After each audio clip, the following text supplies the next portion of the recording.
nonetheless.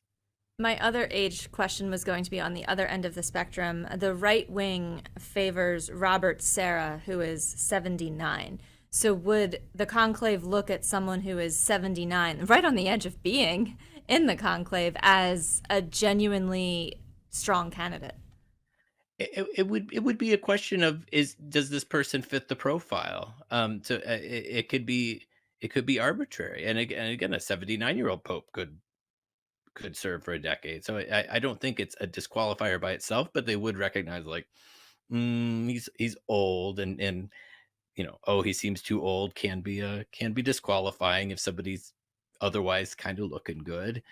Um, and the other thing I would throw in is that, um, going back to the other end of the spectrum, is uh, if they look to the world situation and say this is getting really choppy, they might see the benefit of electing a young guy with the understanding that they're going to get stability and don't have to come back and engage in this very delicate process in another 5 or 10 years, if they think, well, no, we need youth, we need vitality, we need continuity. That's how the church weathers a chapter, as it were.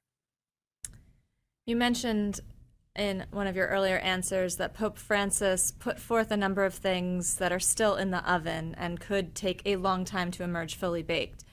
I would argue that one of those are the papal commissions to study the question of whether or not women can be deacons. He commissioned two groups to study the history and theology. So, do we know if this line of research will continue? Uh, I mean, a new pope could theoretically stop something in its tracks or let it run its course and just kind of sit on it. Uh, Beyond the commission on deacons, Francis did a great deal to promote women in the church, especially like into the power structure of the Vatican. You could argue, kind of Swiss cheese them through the bureaucracy. Um, that will continue, and that, I think, reflects how Francis was a big believer in culture shifts. Like, he knew if he took on hot button issues head on, that it would almost create too much scar tissue for the church to really deal with that change.